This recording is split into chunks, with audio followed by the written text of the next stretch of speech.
Divã de CNPJ Primeiros Passos tem patrocínio do Banco BV. Bem-vindos e bem-vindas a mais um Divã de CNPJ, toda quinta-feira aqui no UOL.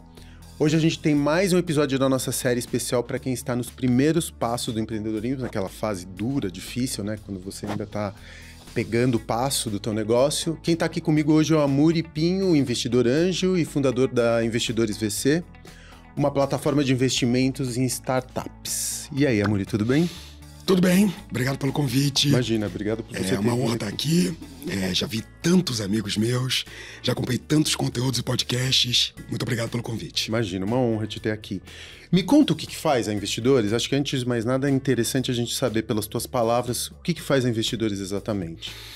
Nós somos uma rede de investidores, advisors, fundadores, donos de negócios, executivos, que tem um objetivo de fazer bons negócios. Fazer investimentos em startups, ser conselheiros de startups ou vender a sua própria empresa. A gente faz isso através de algumas imersões nossas, como a Investidores VC, Advisors VC, Exit VC, fundadores.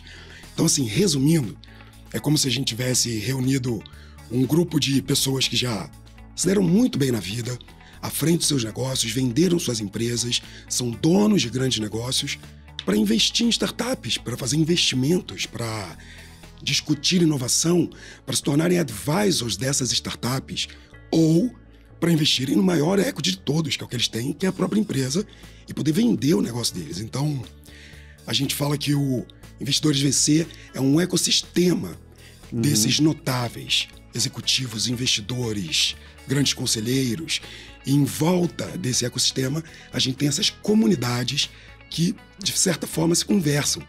Quando você investe numa startup, você pode ser um investidor ativo, acompanhar os reportes, ajudar, abrir sua rede de contatos, mas será que você não gostaria de ser um advisor dela? Será que você não gostaria de estar no conselho, como a gente faz parte de alguns conselhos de empresa? Então ele pode fazer a imersão advisor para se tornar um conselheiro de negócios digitais. É como se a gente fizesse uma jornada desse investidor, que é um super notável na área dele, num lifelong investment. Então ele tem ali formações para ele continuar a jornada profissional dele, diversificando capital, continuando a usar o cabelo branco que ele aprendeu, a rede de contatos que ele tem, o que ele sabe em alguma vertical de negócio para influenciar o que ele acabou de investir e continuar tendo muitos ativos na carteira, mas também tendo muito que aprender na vida pessoal.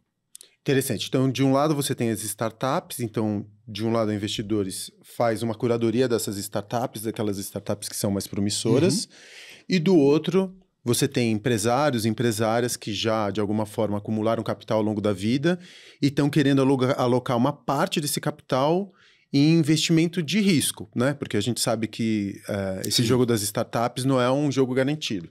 Diferentemente se você vai numa renda fixa, se vai em algum fundo que você tem uma certa previsibilidade, né, dependendo do mercado. Aqui você tem um alto risco, mas também um alto ganho por conta desse risco que você está correndo, é isso? Sim, sim. Você tem o investimento em startup, você tem alto risco e baixa liquidez. Então, você não consegue, por exemplo, vender esse ativo a hora que você quiser. Não é que nem um fundo que você vende 30 dias depois você recebe esse dinheiro do seu investimento. Geralmente, no jogo da startup, você fica no longo prazo. 4, 5, 6 anos. As janelas de recompra geralmente aparecem a partir desse momento. Ele é de alto risco porque as startups estão tentando encontrar algum ganho no meio do mercado que já existe hoje. Elas estão procurando trazer alguma disrupção, cortar um intermediador, pegar uma fatia daquele mercado, fazer de um jeito diferente a ponto da gente não querer mais usar o antigo e usar o dela. Tentar mudar o mercado é difícil. Então, a maioria das startups podem falir, vão falir. Mas algumas dão muito certo. Então, temos muito risco, baixa liquidez, mas as que dão muito certo entregam um retorno que a maioria dos investimentos não tem. Quando a gente tem muito retorno, muito risco, baixa liquidez, você precisa colocar isso só num pedacinho do seu portfólio. Então, diversificar em startups é investir em torno de 10% a 15% do seu patrimônio de investimento em inovação. Então, vamos dizer que são homens e mulheres que têm, a partir de 10 milhões de reais de investimento líquido, e daí eles vão alocar uma parte desse investimento, 15%, 1 milhão e meio, num investimento de risco que pode se multiplicar algumas vezes, ou pode também se dissolver, né? Sim. Eu não sei se seriam 10 milhões, mas eu diria que isso seria um número bem confortável. Acho que você achou um sweet spot. Mas a verdade é que se esse investidor tiver a partir de 300 a 400 mil desse montante de investimento dele para dedicar a startups ao longo de 4, 5 anos, ele consegue montar uma carteira legal. Consegue. Então eu diria que a partir de 5 milhões líquidos para fazer investimento, ele conseguiria reservar em torno de 350, 500 mil e ele faria 100 mil por ano de investimento. Ao final dos 5 anos, ele teria um portfólio talvez de 12 startups, 10 a 12 startups, e isso seria um portfólio diversificado. A ideia é essa, é que ele coloque um pedaço que, se acontecer alguma coisa, faliu essas startups, não deu certo. Funcionaram durante um tempo, mas o modelo era inovador demais, o momento ainda não era o certo. E ele perdeu esse investimento, isso não pode prejudicar a vida dele. Ele não vai sofrer por conta Ele disso. não vai sofrer por conta disso. Uma última observação é, quanto mais jovem, maior pode ser o seu risco. Então, por exemplo, se eu tenho 43 anos agora, eu posso ter 20% do meu patrimônio de investimento líquido em startup, porque eu ainda tenho muitos anos para construir as minhas riquezas. Agora, minha mãe, por exemplo, conselheira da Shell, conselheira no Conselhão de empresa Nasdaq, também investe em startup, mas ela já tem 67 anos. A minha mãe coloca menos do que 10% do patrimônio dela em startups, mas ela ainda assim diversifica inovação. E aí eu tô começando hoje, eu encontrei um bom problema, que eu acho que qualquer início tem que ser através de um bom problema, né? Encontrar um bom problema para resolver é o que melhor pode acontecer com o empreendedor. E aí eu não tenho braço suficiente, ou enfim, eu não tenho capacidade para dar conta desse problema sozinho. Aí eu tenho que começo a procurar um sócio, mas me aparece um investidor anjo. Você está começando um negócio, você está com um bom problema, você sabe qual que é a solução, o que você acha melhor esse primeiro empreendedor, esse primeiro founder, esse fundador fazer? Encontrar um sócio ou já ter um investidor anjo injetando dinheiro para ele contratar gente e contratar, no final das contas, um trabalho que, em vez de ser executado por um sócio, vai ser executado por um funcionário? Primeiro, o que você identifica como uma diferença entre um e outro? E que caminho você seguiria se você estivesse montando a sua própria empresa? Bom, você tem a sua própria empresa, mas sua própria startup. Eu acho que eu vou dar um tiro no meu próprio pé como investidor aqui, mas eu não consigo falar sem ter o chapéu do empreendedor aqui em primeiro lugar. Lógico. Eu não procuraria um capital de ninguém. Eu acho que hoje, com ferramentas que fazem software baseado no que a gente fala e escreve, eu não gastaria 1 minuto da minha vida procurando capital agora. Eu colocaria o negócio de pé do jeito mais apaixonante possível, mas o mais simples possível, com qualquer ferramenta que hoje constrói via prompt. Do mesmo jeito que a gente consegue hoje no GPT e falar, faça um e-mail para mim de convite, e ele escreve um e-mail, eu consigo fazer uma startup, um aplicativo, um site, um robô, um agente, usando ferramentas que funcionam só com o que eu falo ou escrevo. Exemplos, Lovable. Outro exemplo, Bolt. Outros exemplos, Cursor, Replit. A lista é imensa. São esses criadores de tecnologia a partir de prompt. A gente está vivendo uma transformação. Eu não iria atrás de dinheiro. Eu perderia, 3 a 4 semanas, de 5 da tarde até as 10 da noite, criando prompts, testando, mudando o design, mandando referências. Use esse site como inspiração, use esse design. E eu ia criando esse app para depois, claro, procurar um sócio. Não procuraria investidor ainda. Porque você pode criar o seu MVP, você pode ter essa primeira versão que funciona com você em casa. Conheço excelentes empreendedores, sozinhos, fazer um negócio de 30, 40, 100, 150 mil por mês. Mas depois eu procuraria um sócio para ser esse cara que vai dividir grande parte do fardo. Você é um excelente comercial, você vai precisar de alguém para cuidar da tecnologia, mesmo que você tenha feito isso nessas ferramentas. Você é um excelente cara de tecnologia, ache alguém para ser esse comercial. Mas vai sozinho, sem dinheiro, até onde der. A gente chama isso no mundo das startups de bootstrap. É começar vestindo as próprias botas, entrando na lama com o que tem. Se vira, usa crédito gratuito, as ferramentas hoje em dia dão, bota aquele cartão, gasta $99 por mês, mas paga o GPT Plus, vende alguma coisa, teu iPhone usado, começa de um jeito que dá. E hoje em dia tem muito crédito para começar. eu provaria valor, alguém está entrando, se cadastrando, usando. Aí, depois disso, eu procuraria uns investidores, não para pedir dinheiro, mas para falar, lancei sozinho, testei por 4 semanas, fiz do jeito mais ágil possível, achei um sócio para começar comigo essa jornada, não vou precisar de muita grana, mas quero que você veja como eu estou progredindo mês a mês. Na hora que eu pedir dinheiro, você vai ser o primeiro a saber. Isso é o que eu faria hoje. E por onde esse empreendedor começa? Aí você já está nessa fase. Bom, você desenvolveu um MVP, né? Que é o mínimo produto viável, você já testou tua tese, você já começou a formar uma comunidade, tá tudo ainda muito pequenininho. Você já tem uma receita recorrente, ou você tá ali vendendo, você tá faturando 10, 15, 20 mil reais por mês, só que o negócio tá... Você já tem um... Tem cheiro bom, cheiro bom. Opa, tá, esse caminho aqui parece ser viável. Aí falei, pô, eu tô gastando tô trabalhando 12, 14 horas por dia, preciso encontrar um sócio. E aí? Você encontrou um sócio, aí, bom, você dividiu o fardo, um cuida do comercial, outro vai cuidar de marketing, tecnologia, sei lá, se dividem os dois. Não precisa ser a mesma participação, tá? Não, e acho que até não deve ser. Não gosto que seja. Porque 50-50 depois vai dar dor de cabeça no futuro. Por isso que eu gosto quando você começa um mês, já cria alguma coisa, prova. Porque já tem valor, aí né? Aí você já fala o seguinte, eu não tô te chamando pra criar do zero. Exatamente, já tem um valor, você que teve a ideia, enfim, você não vai se dividir igual, você já atravessou uma parte dessa jornada. Aí você já tem um sócio, vamos dizer, que tem 20%, 30% do teu negócio, que vai ter que colocar dinheiro em cima. Aí você vai precisar da primeira rodada, porque você precisa crescer esse negócio, pelo menos aumentar o tamanho do protótipo. Concordo. Né? Vai aumentar um pouquinho o MVP, vamos falar, agora a gente precisa atingir outros mercados, ou eu preciso aumentar minha comunidade usando tráfego pago e tudo mais. Onde estão esses hubs, essas comunidades, além, logicamente, da Investidores VC, onde que eu consigo começar a procurar investidor anjo, as primeiras rodadas de investimento? Vou dar algumas dicas rápidas aqui, mas um lugar muito bom a primeira dica geral primeiro faz alguma coisa e tem esse 20, 30 mil reais que você falou. Perfeito. Depois, o ideal é que você chegue em algum investidor anjo que seja pessoa física, ou próximo de você, ou indicado por alguém que já foi investido por ele. Então, digamos que você está no mundo das startups ali, passou desses 15, 20 mil reais que você falou, conhece algumas startups que já captaram e existe uma fraternidade entre CEOs e fundadores.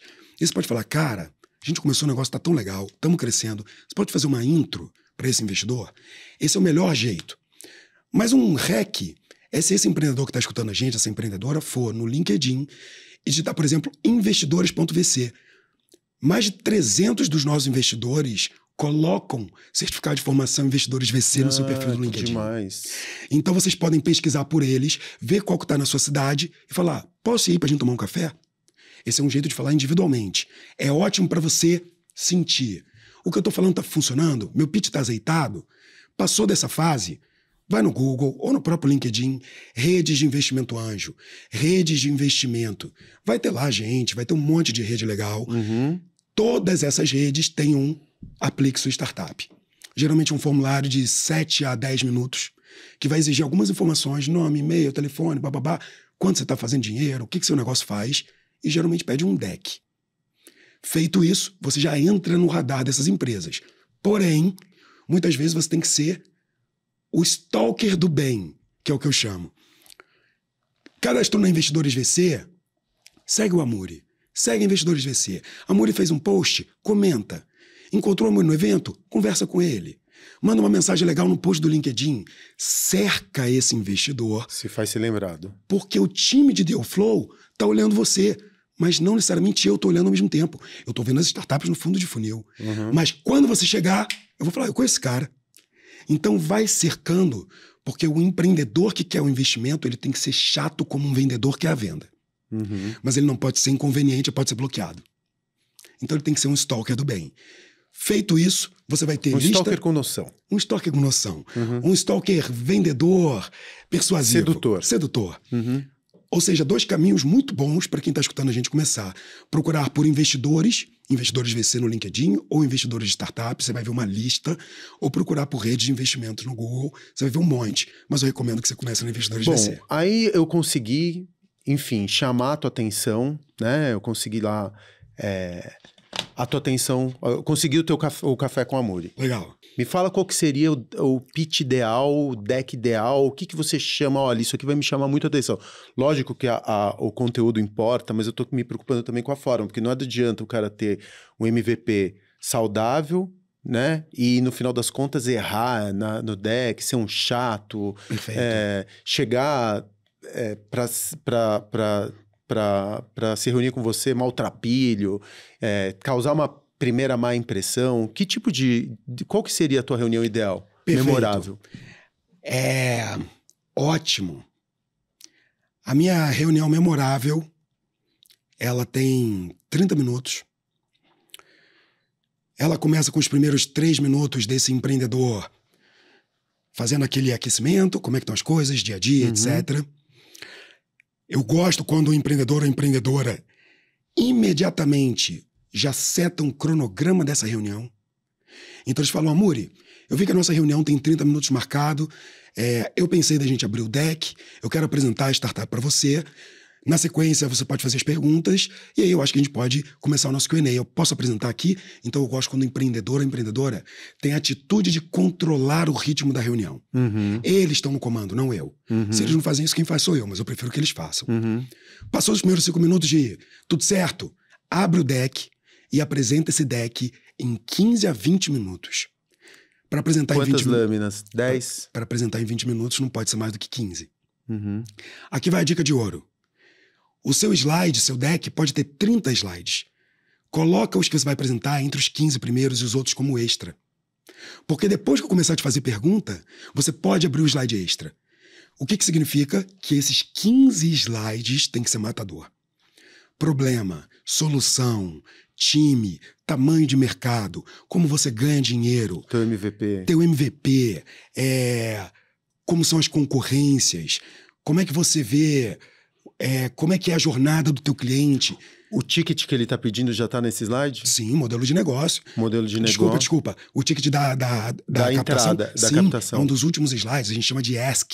É o slide que ele vai falar, tá bom, já que você me apresentou tudo isso, o que você está querendo aqui nessa reunião? Às vezes a reunião não tem o ask. Às vezes a reunião cara, só queria te apresentar, a gente vai começar a captar daqui a 2 meses, eu ainda estou definindo os termos. Ele não é obrigado a colocar, mas é sempre bom que ele coloque, porque ele já está colocando, afirmando para mim que existe ali um pedido. Esses 15 slides, eles demonstram a maturidade do negócio. Então ele tem que mostrar e falar menos, provar em vez de só contar. Tração mostra mais do que uma história bem contada.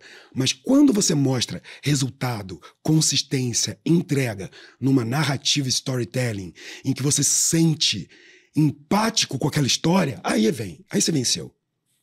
Então esse empreendedor faz esse pitch em 15, 20 minutos, termina, aí eu começo a fazer as perguntas. Geralmente 15 a 20 minutos. O que isso significa? Eu marco 30 minutos de reunião. Se o pitch não for bom, eu corto depois. Se o pitch for bom, eu estendo a reunião por mais 30 minutos. Entendi. E o teu não vem rápido? Teu não é ali na hora? Eu falo, olha, eu acho que não tenho nada a contribuir. O meu não é um não para eu me aprofundar porque eu entendi que eu quero trazer ela para o meu processo de afunilamento. Mas o meu não, muitas vezes, é um não agora. Mas se você resolver isso, eu quero voltar a conversar com você. Se você fizer isso ou me provar tal coisa, eu quero voltar a sentar nessa mesa. O que significa que os materiais que esse empreendedor tem que ter, o primeiro socorros dele é um deck e o segundo é um reporte todo mês que ele tem que mandar. Esse reporte não é um PPT maravilhoso, feito com todos os números da empresa. Ele pode ser uma lâmina de um PDF. Mas ele tem que mostrar as métricas principais versus o mês passado, o que deu errado no mês passado, o que deu certo e o que ele está precisando de ajuda. Esse resuminho é como se fosse um divã do empreendedor, um divã do CNPJ dele, aonde ele revisita tudo o que aconteceu nos últimos 30 dias, coloca de forma nua e crua e manda para os futuros e atuais investidores dele. Todo mês. Aí eu vou saber se a startup saiu de 20 para 30, de 30 para 35, de 35 para 28. Deu merda.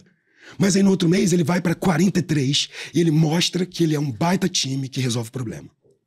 Então ele tem duas ferramentas. O deck, para causar boa impressão, o pitch, que é o falado, e o report, que ele tem que mandar todo mês, mesmo que eu não responda. Com isso bem azeitado, se ele estiver crescendo, ele vai chamar minha atenção, eu vou chamar ele para a mesa de novo. E aí quando você recebe o pitch desse empreendedor, você fala, pô, esse negócio é bom, mas eles estão errando aqui. Você tem muita experiência, né? Você já deve ter visto, sei lá, quantos pitches, mais de 1000 pitches, suponho. Com certeza. Aí você fala, pô, esse aqui tem um ponto cego que esse empreendedor não tá vendo. Você vira pro cara e fala assim, olha, eu gosto do teu negócio, mas eu acho que isso aqui tá errado, eu acho que vocês têm que operar, vocês estão esquecendo desse mercado aqui. Qual que é o grau de maleabilidade que o empreendedor tem que ter para ele se adaptar Perfeito. à sua visão, para você entrar como investidor? Eu tenho uma tese, Facundo, que é a seguinte. Todo negócio vai ter um monte de problema. Eu não sei quais são todos os problemas que você vai enfrentar. Cada startup vai ter os seus. Mas se você consegue vencer eles e você está crescendo mês a mês, mesmo tendo problemas que eu não sei quais são, você está se importando com o que mais importa, que é crescer. Uma startup que não está crescendo está morrendo. Pega isso e entende o seguinte, o meu processo de acompanhamento antes de investir é de capital paciente. Eu sou mais chato que as outras redes. Eu sei disso. Porque como eu vendo para o meu investidor essa curadoria, eu tenho que fazer. Então, o meu processo de acompanhamento é 6 meses. Eu quero conhecer essa startup quando ela está fazendo os 15, 20 que você falou. Eu não vou investir quando ela está fazendo 15, 20. Eu vou investir quando ela está perto de 70, 100. Do 15, 20 aos 100, são 6 meses que eu ajudo ela fazendo exatamente isso. Eu gasto o meu tempo. Eu tenho um time de deal flow. São 34 pessoas na minha empresa. Não todas elas para essa área, mas 4 para essa área, para ajudar esse cara ao longo dos 6 meses, para que ele vá provando para ele e para mim que ele tem maleabilidade, que ele se preocupa com crescer, que é o que mais importa, que ele resolve os problemas que eu tô mês a mês, a cada reporte, mostrando que tem pequenas melhorias. Alguns conseguem, outros não. Mas aí, como que você garante que esse cara que tá tendo uma consultoria da tua parte vai fechar com você passados esses 6 meses, quando ele chegar em 70, 100? Porque vamos supor que você injete tecnologia intelectual ali, né, para ajudá-lo a escalar o negócio dele até chegar num ponto de maturidade e ele não feche com investidores VC. Quem deu amor e atenção para ele? Você. Mas e se alguém chegar com mais dinheiro? Vai ser só dinheiro nessa hora? É o negócio da vida dele. Não sei, né? E as coisas que eu falei que mudaram o negócio dele, será que ele não acha que eu vou continuar mudando pra sempre? Mas aí você tá contando com afeto, não é muito sábio isso no mundo dos negócios, né? Lealdade, esse tipo de coisa, muitas vezes, se não rolar, tudo bem também, né? Mas isso é um processo de seleção. Dentro de um processo seletivo. Se ele não me escolhe, eu não quero investir nele. Tá. Eu não tenho medo de perder negócios bons. Porque tem muito mais negócio bom que o nosso dinheiro consegue investir. Entendi. Eu tenho medo de investir num negócio que esse empreendedor não faz questão que seja eu o investidor. Amuri, muito obrigado pelo papo, viu? Foi ótimo. Foi, assim, uma aula também. Obrigado. Fiquei... Porque a gente fica muito fascinado com esse mundo das startups, mas no final das contas é tudo muito críptico, né? Tudo muito cinzento, você não consegue entender muito bem como funciona, e ele tem as suas próprias dinâmicas, tem seus próprios rituais, não é tão... O sonho que se vende na mídia, o sonho que se vende ali fora, nas redes sociais, é muito diferente da verdade do dia a dia, né? E você trouxe um choque de realidade aqui pro programa. Obrigado por isso, viu? Obrigado pelas perguntas, foram excepcionais, como sempre. É uma honra estar aqui. Sempre que você quiser debater esse assunto de novo, só me chamar, à disposição. Até um futuro próximo, então. Obrigado. Obrigado, Amuri. Obrigado pelo convite. Divan de CNPJ, toda quinta-feira aqui no UOL. Até a próxima.